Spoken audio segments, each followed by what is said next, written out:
Today I'm working on my 2008 335i with the N54 motor. I've been having a partial throttle hesitation between about 2 and 4,000 RPM. You get a bit of bucking, surging, or stuttering. Kind of mild. It would just kind of feel like the car is being held back, and then once you get past 4,000 RPM it starts to pull hard as usual. But like 50% throttle, 2,000 RPM, even if you go full throttle you can feel it, especially if you're in second gear and above. And I've been trying a number of measures to try to correct for that. Thus far I've changed my low pressure fuel sensor and use that information to figure out that maybe my fuel pump is tired. I have yet to resolve the issue, but one step that was recommended was to actually change the O-rings in your stock diverter valves. I found a thread on the internet talking about how to upgrade those to a slightly thicker O-ring to get around any potential leaks that could cause boost leak, but mostly partial throttle drivability issues. So basically, if you're having a hesitation issue with your car, you should look at the connections to your intercooler, your charge pipes, etc., to make sure there's no vacuum leaks, there's nowhere for air to escape. Now, I went through everything and I tightened up all the clamps on my intercooler. I have an aftermarket intercooler. Went around and checked all the usual stuff, and they were all okay.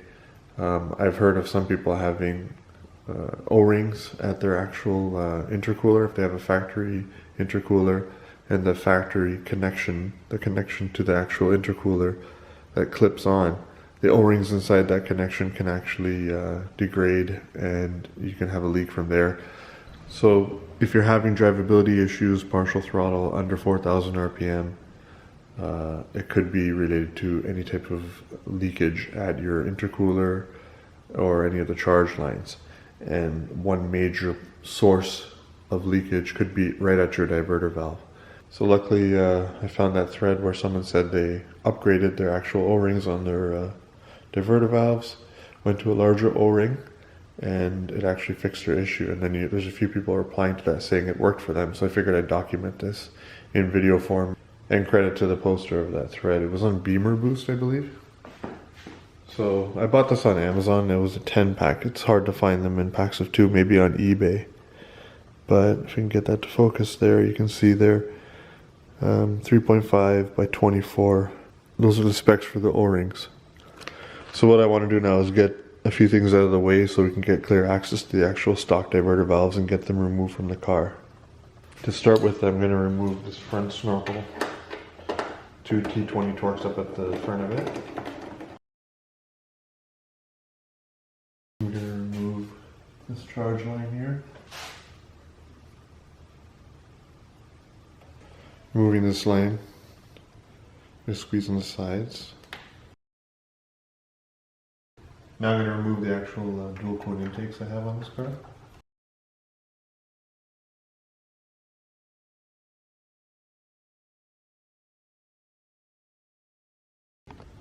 Because I did have one line that felt kind of loose, and it was to the factory charge pipe. There's a plastic joint right there that had a lot of oil film and whatnot on it because I didn't tighten that clamp very tight. I kind of left it slightly loose, not really loose, but it was just snug because I didn't want to crack that factory plastic when I was installing my intercooler. But I actually gave that a really good snug down, and when I drove it around I noticed a big improvement in the hesitation issue. It wasn't completely gone, but I did see a change. So here are our stock diverter valves. So what we want to do here is remove these lines here. You gotta rotate and pull up. There's one back here.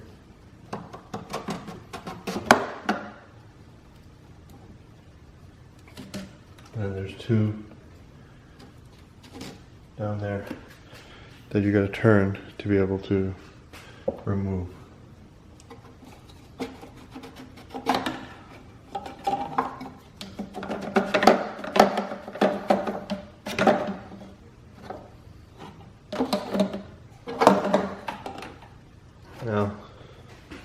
So they feel kind of gritty and dirty. There's a lot of oil buildup around one of them, and I actually had to wipe down this one right here. You can see I actually had to wipe down around there a couple times because it was quite oily. So that would be a sign that boost pressure, which has some charge or some oil in it, is making it past that actual seal. So what I want to do is actually get the charge pipe out of the car to clean up that area because it's quite dirty. So there's this line right here. I don't have this screw here. I never have actually since I got the car, but you may have 10 mil or something here bolting that down. And you'll have your right here for your throttle body. This clamp right here that you can remove from the car. Now there's this harness here that we're going to have to undo to be able to pull the charge pump off the car. So I'm getting my pick tool, sticking it in underneath here, and then I'm going to pull that wire out. I need two hands to do so, but just keep in mind that I'm unplugging that. So that connection is now undone, and we can pull this actual assembly back off the actual throttle body. We'll put these diverter valves on top of the engine for a second, and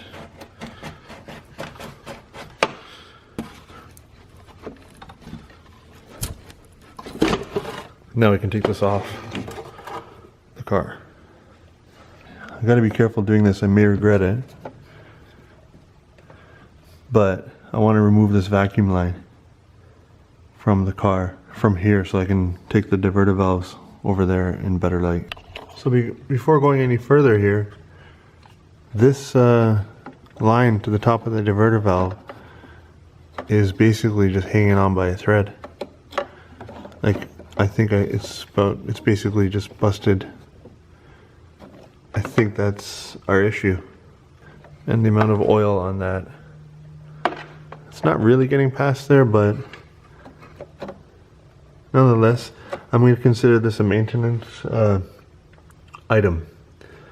Looks like I'm going to be replacing these vacuum lines, but I'm going to also be replacing the O-rings. It's going to be an upgrade.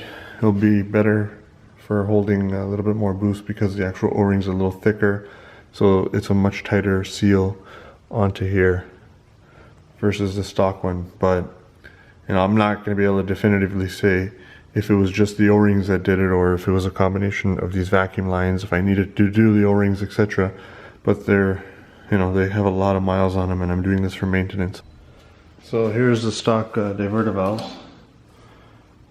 and as I said, this line is cooked.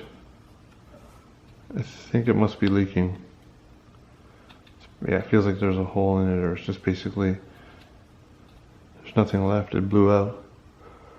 I think that was my issue. But, and also this is the line that goes to the actual intake manifold. Oh. Feels like that's also tore up. The nipple for that is right there. So you gotta be careful when you remove that you don't break that. I had to turn it left and right, and then I used a screwdriver, pry it against here to pop that off.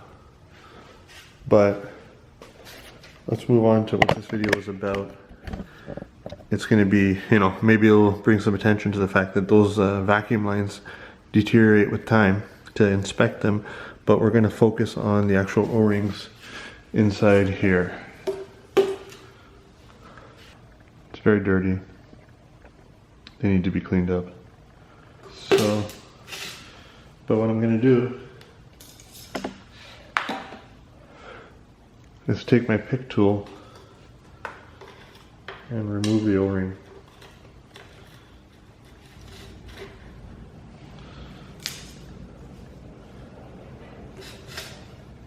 There it is. Covered in dirt, sandy feeling. Definitely got to clean all this up before I put things back together. You know, it's still pliable and soft. It hasn't hardened up, so it's still usable technically. Just could have been some grit in there that could have gotten in between the connection point, like between there and there. You just may not have a very good seal. Let's compare O-rings. There's a stock one, and this is the one we're going to install. It's hard to tell, but it's thicker. Just ever so slightly thicker. So even if you have a brand new car and you want to just make it so that it has a better chance of sealing, this O-ring is an upgrade. It's a metric O-ring, 3.5 by 24 metric O-ring. So yeah, inner diameter 24. Those are the specs for it, but ultimately all we're doing is sticking that inside there, and also inside here, and that should technically be an upgrade. A good maintenance item for you guys to do anyway.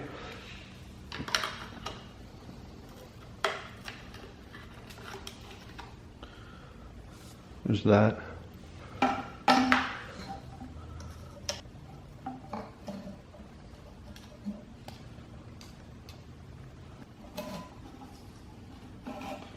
There are 4 O-rings that are going to be replaced. I'm going to clean all this up and then install the new O-rings. But if anybody's wondering, this car has 180,000 miles on it, and it's tuned. Now I don't want to use brake clean on these items to clean it, just because it's not good for plastic. You can melt it and deteriorate it. So I'm going to remove the sensor here off the top of the actual charge pipe. It's T20 again.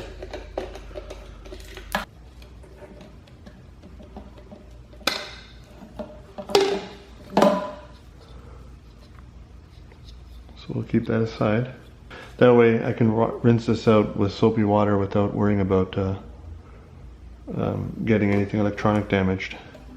Now, for the actual diverter valves, I don't want water getting inside the valve and whatnot.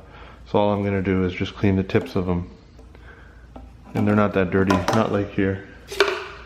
So I'll come back once I have this stuff cleaned up. Another thing I did was disassemble the actual Y connection so I can buy new vacuum lines. Alright, so I got the parts cleaned up. I'm going to install one of the first O-rings.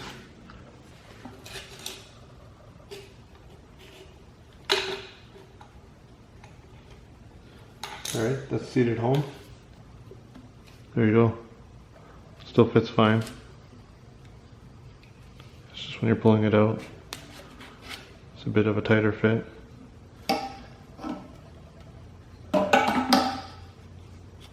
But the O-ring stays in place, no problem.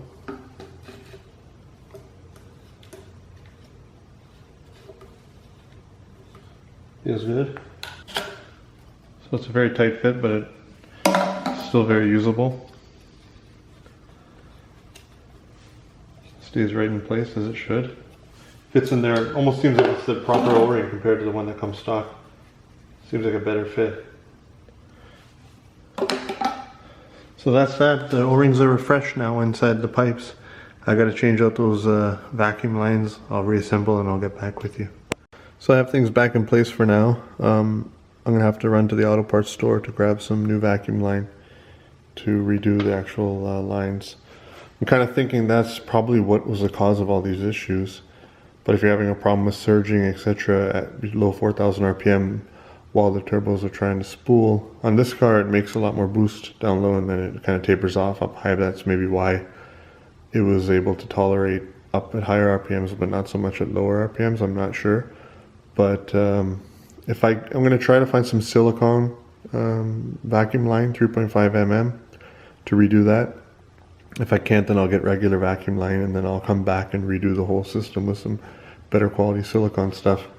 Like for instance, these canisters, I'm not sure if they would have come with the standard braided style line or not. If those have been replaced or not, I can't really tell. But I'll redo all the known vacuum lines on this car at a later date. But for now, I have that waiting before I go to the auto parts store, grab the appropriate vacuum line. And let's take a better look at those vacuum lines, because I think this is important.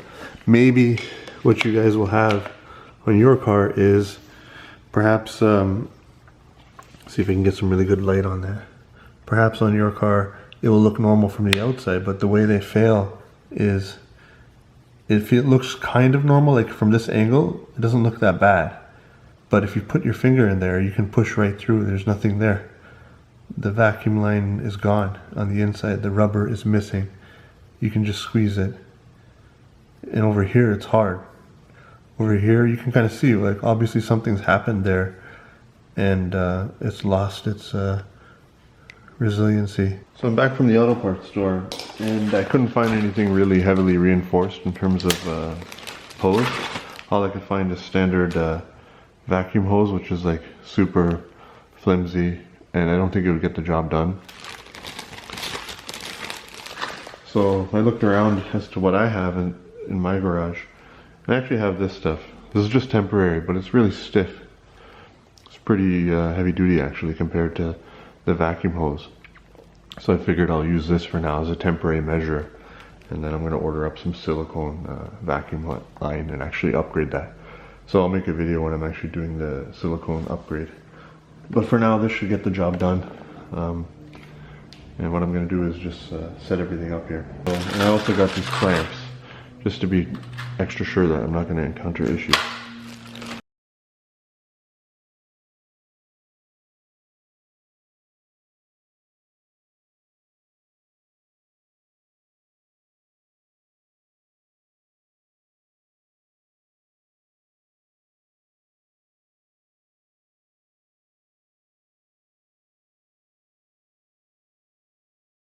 There's my actual contraption here. Now let's get that installed on the car.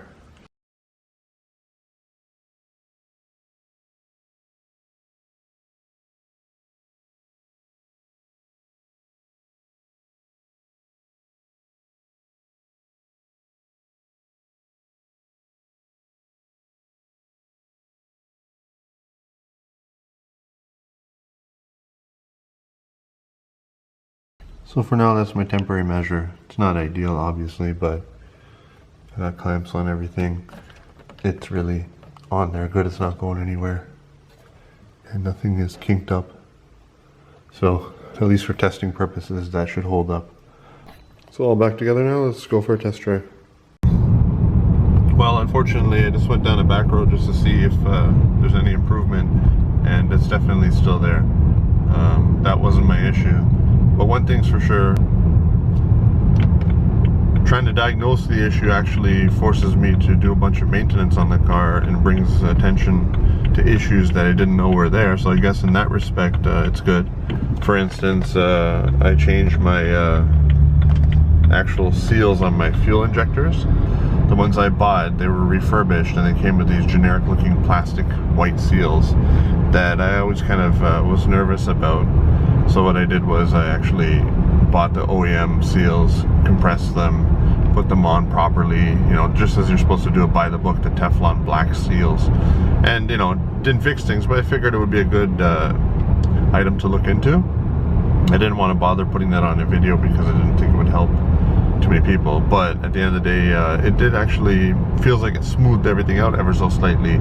And the seals, you know, it looks like the seals that were on there weren't proper for the car. They're not going to hold up over time. So I changed out my actual fuel injector seals, and I felt like it smoothed things out. And, you know, with restarting, etc., I just felt a slight difference. And, you know, could be a placebo, but I feel like it was a good thing to do. So I keep trying all these different things for me, you know, and it turns out that this was an urgent issue and I would have had to address it. The vacuum lines actually do fail over time. I probably wouldn't have looked at them unless I was trying to diagnose an issue like this. And the O-rings, etc., and that charge pipe being dirty and full of grit and stuff like that. It's good to go over your car and deal with these things, but I'm not too upset about trying to chase down this issue. First of all, I'm catching maintenance, and second of all, I'm getting you guys some content to, you know, bring light to potential issues that you may find on your car as well. So that's going to conclude this video. It's a good maintenance item regardless to change out those O-rings, and you should check the vacuum lines going to your diverter valves. Just squeeze them near the end to see if they kind of collapse. I believe just with time the actual engine torquing left and right stresses out those points and they eventually get weak. In my case it didn't fix the issue, but I'm still glad I did it because eventually that would have broke right off, and also my diverter valves, the seal around them was a little crusty, and now that I've upgraded the O-rings to a slightly tighter fit, it should help with longevity and overall drivability. So that's going to conclude this video. I'll keep trying to diagnose this issue. My next course of action is going to be my low pressure fuel pump. So keep an eye out for that video. Thanks for watching and good luck.